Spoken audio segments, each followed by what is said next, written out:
For more, we go to Canada. We're joined by two guests. In Ottawa, Ihsan Gardi is with us, Executive Director of the National Council of Canadian Muslims, which helped publish a guidebook titled United Against Terrorism, a collaborative effort towards a secure, inclusive and just Canada. And in Victoria, British Columbia, we're joined by Harsha Walia, a social justice activist, founder of No One is Illegal, and author of the book Undoing Border Imperialism. Let's go first to Ottawa, to Ihsan Gardi. Can you talk about the attack and the response to it, Ihsan?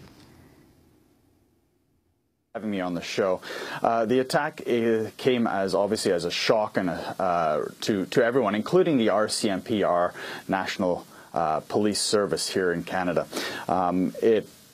As the events unfolded, we started getting calls at the office, text messages and so forth. Like everybody else, we were watching with a great deal of concern. And to their credit, for the most part, media as well as most politicians were very restrained and balanced in their commentary because as information came out, there's very little that was known in the early hours of the attack. Over the attacks, including the one at the War Memorial and the attack on Parliament Hill, about who the shooter was, their background, and so forth. Of course, as the hours went by, more information slowly started to trickle out, and we found out, a little bit more about the background of the perpetrator, and it was something that was, very scary, and that, as I said, came as a shock to all Canadians. There was a shared sense of grief, anger, just these mixed emotions as things developed. I want to go to Harsha Walia in Victoria. Harsha, you live in Vancouver. You work and organize in the downtown east side. That's the community where the gunman, Michael Zahapabo, battled drug addiction and was in and out of homeless shelters. What's your take on the response to the shooting, and what do you think has been missing from the discussion? Thanks, Aaron. Thanks for having me. I think there's a few things that have been operating. One, of course, is that the dominant discourse is one that's really racialized and Islamophobic. Stephen Harper, as well as various media pundits, came out right after the shooting and really emphasized that this was Canada's 9/11, this really hyperbolic, fear-mongering type response, which led to, really Islamophobic responses, including a number of hate crimes on mosques. And, now we see, as you've mentioned, the passing of legislation that's clearly trying to connect the Ottawa shooting to the war on terror, as well as Canada and other countries' reentry into northern Iraq. At the same time, there's this, parallel reality and equal reality of the fact that Michael lived throughout homeless shelters, spent a brief time in the downtown east side in Vancouver, which is Canada's poorest neighborhood, where people battle with, drug addictions, mental health issues, and other barriers related to poverty and being on the street. And so, that's definitely connected to the fact that there's a decreasing amount of supports around mental health and for people living in poverty to be supported in their different struggles. But even in that, I do want to mention that, that kind of lone wolf who's suffering and battling with mental health issues is really racialized because Michael's adoptive father was from Libya. So, some of the stories that are more explicitly racist tend to emphasize his dad's connection to Libya, the fact that he was, apparently radicalized into Islam, all of those other kinds of narratives that try to link him to so-called, radical political Islam and that Islamophobic response. But even the stories that emphasize his struggles with mental health and addictions, in those stories, because his biological mother is white, they tend to frame him as the lone white man, the white wolf who's suffering with mental health. So even that story, I would argue, even though it presents him in a more holistic way, in a more, sort of sympathetic light, battling with his different mental health and addictions, even that tends to emphasize a kind of racist discourse as, the lone white man who was lured into radical Islam due to his mental health struggle. So I think regardless of the kinds of stories that have come out about Michael, underpinning it is a racialized narrative of how the war on terror has played out, which is a really racist one that immediately targets Muslims. And my newsfeed the day of the shooting was actually filled with a whole lot of speculation about his appearance. So we had reporters reporting on, the fact that apparently witnesses says he looked dark or he was wearing an Arab scarf. It was almost comical because some reporters said he looked indigenous Aboriginal, others said he looked Latino, others said he looked Arab. So right away, the kind of racialization and racism that underpins this story, I think, is actually what's missing, which is what are the ways in which we as a society and media and government immediately, almost intuitively, tend to link attacks such as this one as quickly as possible and as opportunistically as possible to the war on terror and to Islam. I want to turn to John Horgan, opposition leader with the New Democratic Party in British Columbia, and remarks warning about a rush to expand security laws. Horgan called the Ottawa shootings, quote, a loss of innocence for our country. As we reflect upon the loss of life today and the loss of innocence for our country, I think we also have to recognize that our democratic institutions must be open and accessible to the people who send us here. As important as security measures will be over the next number of hours and days and weeks, not just here and in Ottawa, but in every legislature in this country, we have to always keep in the forefront of our mind, in the forefront of the decisions that we make around security, that this institution belongs to the people. I wanted to get your response, Ihsan Gardi, to the media coverage, whether there's a backlash against Muslims. The Daily Beast said terrorist ends Canada's innocence. The Telegraph newspaper published a story following the attack, how an oasis of tranquility became a breeding ground for terrorists. So how has this affected the Muslim community? And in your handbook, you have tips for Muslims on how to identify so-called radicalized Muslims. Well, this obviously has affected the Canadian Muslim community like it's affected our fellow Canadians. It's something that we take extremely seriously. And of course, there's a natural concern, as you said, regarding a backlash. And as your other guest mentioned, there have been some incidents that have been reported, including vandalizing of mosques. There's been a mosque in Cold Lake, Alberta, that had bricks thrown through its window and the words spray painted on it, Canada and go home, which the feedback we're getting from our fellow Canadians is that this is the most un-Canadian of responses to these kinds of events. As you mentioned, our handbook, which is the United Against Terrorism handbook, I have it here with me, which is available on our website at nccm.ca for download, so any of your viewers and listeners can read that for themselves.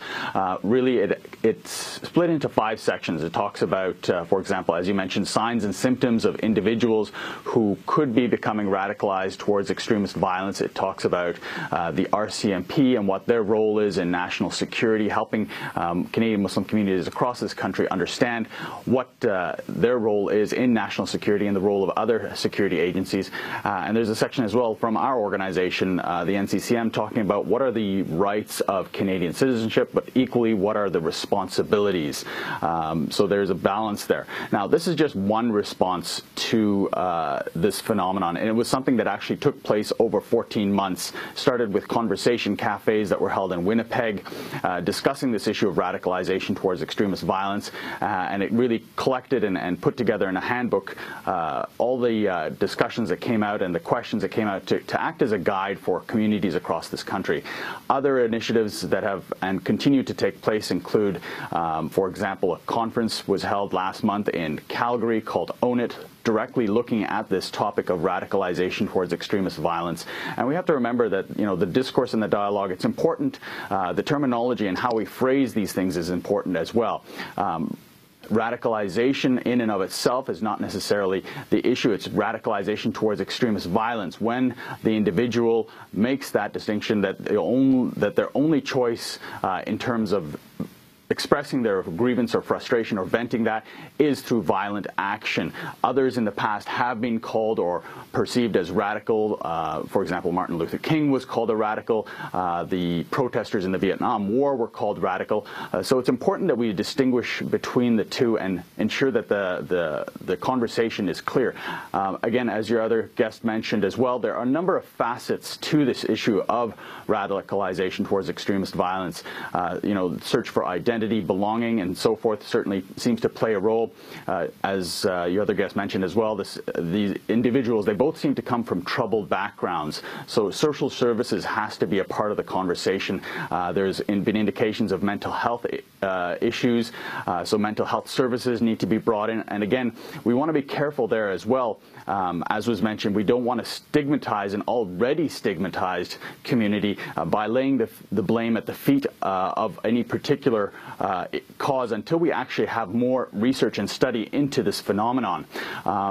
The internet and the role of the internet, certainly not as possibly a causal factor, but it absolutely plays a facilitating role in allowing those who would push out extremist messages of extremist violence and propaganda that targets our most vulnerable and those who are most impressionable. And we have to remember that while there has been a focus, for example, on converts or on the young, what we've seen from individuals who have been radicalized towards extremist violence, those who have left Canada, for example, to fight overseas, is that they don't seem to come from any single profile. They've come from different socioeconomic backgrounds, different ages. So as tempting as it is, and we understand that desire to have sort of a silver bullet magic potion solution to be able to say, you know, this is the issue. This is a multifaceted problem, a multifaceted challenge, and it's going to require a multi-pronged short, medium, and long-term approach.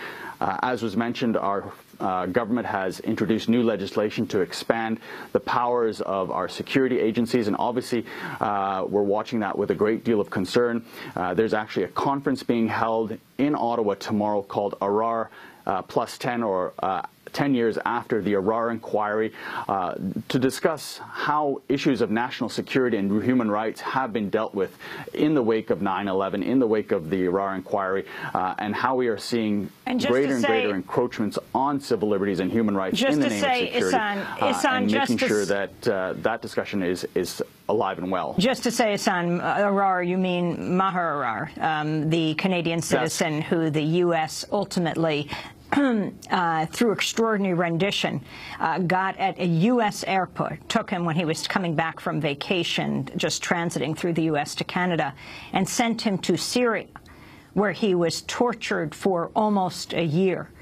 Ultimately, he was sent back to Canada, and they awarded him millions of dollars, and the U.S. has never apologized for what they did to him.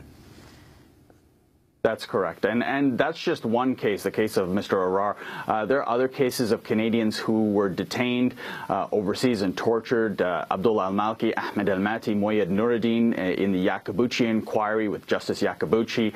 Other Canadians like Abu Sufyan Abdul Razik. Canadians who are still being detained abroad, like Hussein Jalil, who's being held in China, or Bashir Makhtal, who's being held in Ethiopia.